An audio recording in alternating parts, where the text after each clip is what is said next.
So where does the debate about the age of Aisha radiallahu anha come into? And it's very interesting because the Prophet ﷺ came 1450 years ago. All right, so we're talking, centuries ago.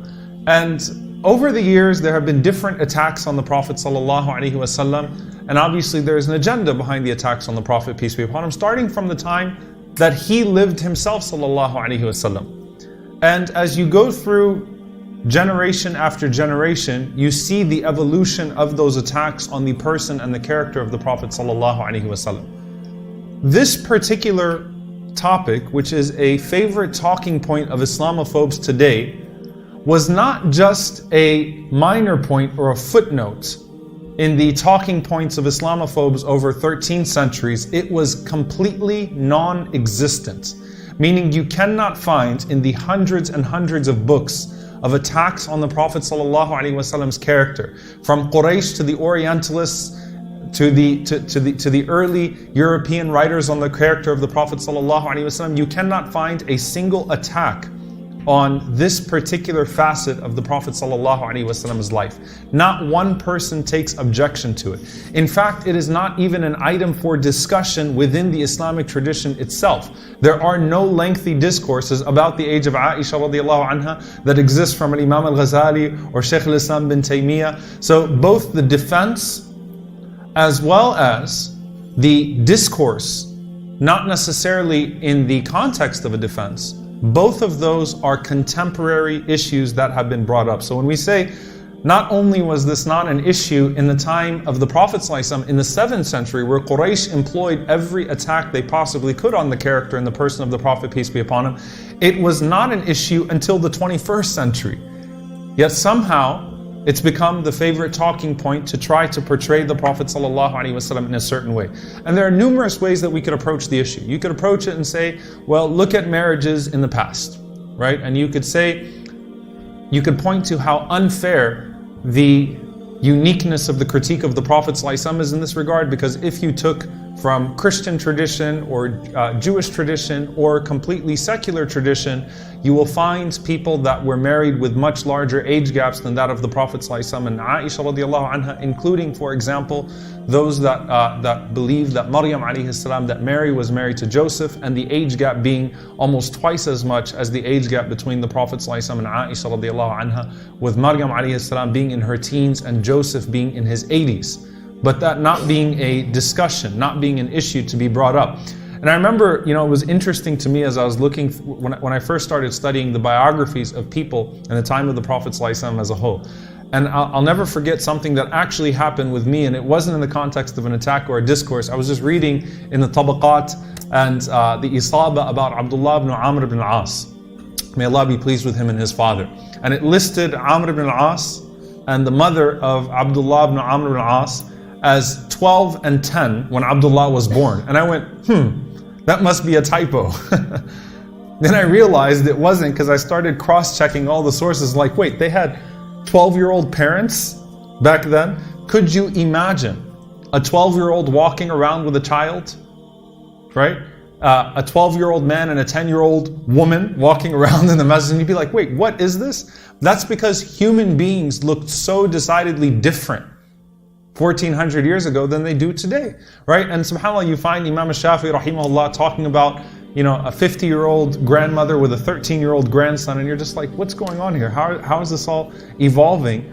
And cases of law that took place at the time, and you realize right away that this was a very different society, and these things were spoken about without issue at all, with no discourse to accompany them whatsoever. So the question, and the papers do an excellent job of talking about this from the perspective of the anthropology of it, and the sociology and psychology of what would be deemed child marriages today, but not necessarily so in the past, which is why you won't find intelligent people actually critiquing the Prophet ﷺ on this using any type of data sets. It's just a matter of using something that they know can rock our boat a little bit. So the question, I'm not going to go into all that data because it exists in the papers. But I will say this, why frame the Prophet ﷺ like that? Why would Islamophobes employ this tactic to frame the Prophet ﷺ in that way? it's all about invoking a certain imagery.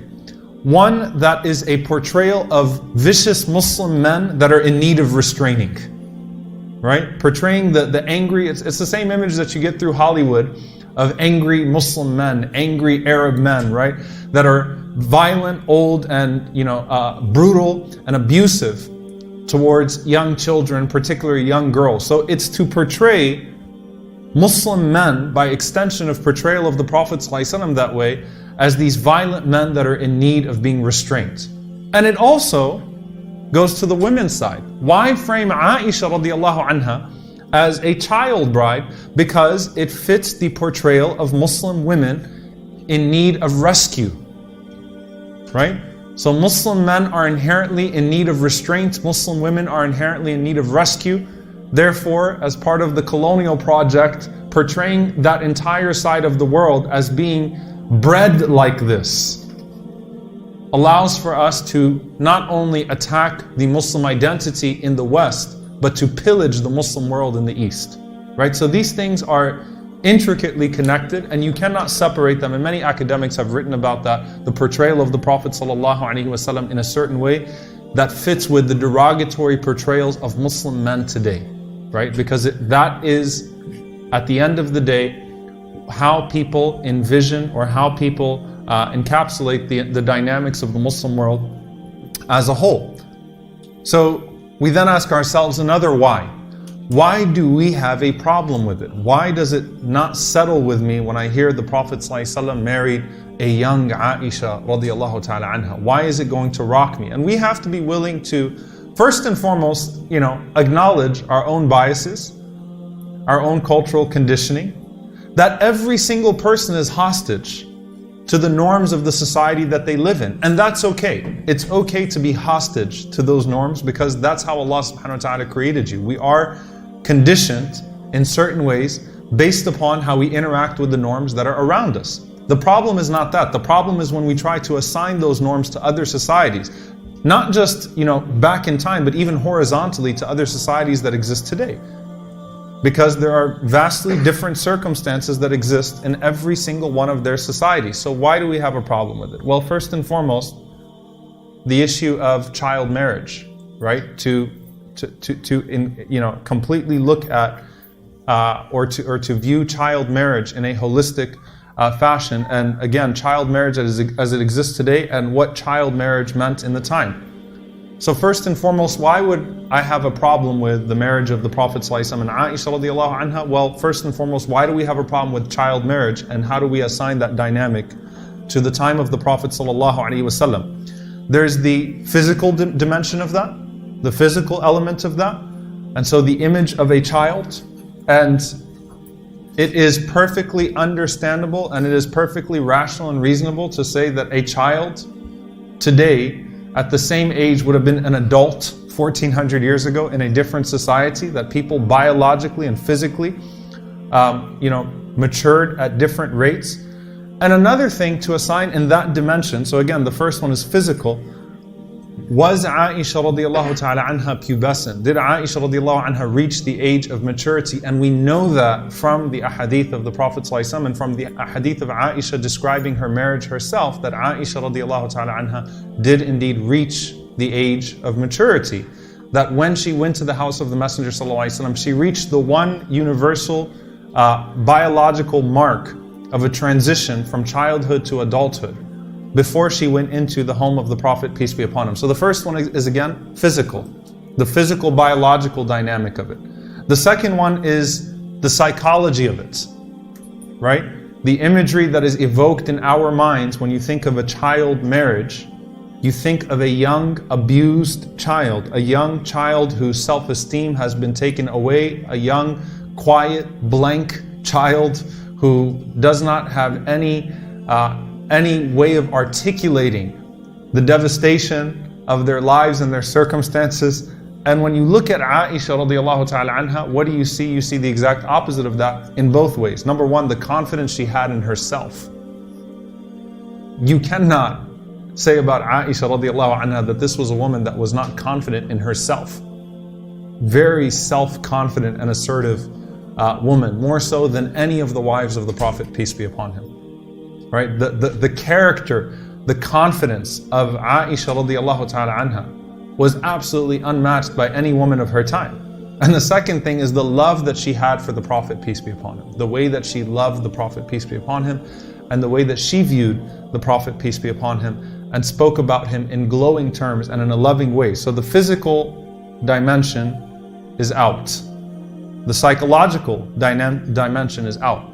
Another dimension in relationships that we rightfully talk about, which is the power dynamic, right? It evokes a certain power dynamic, and that's something that's being brought up. And I'm not going to comment on Hillary Clinton's comment about Lewinsky and Bill Clinton and how there was no power dynamic there. But intelligent people would recognize a power dynamic, right? That there's a certain power dynamic that would arise if there's an adult that's married to a child. And how do we reckon with that in the time of the Prophet, peace be upon him, if Aisha was indeed, may Allah be pleased with her, a child?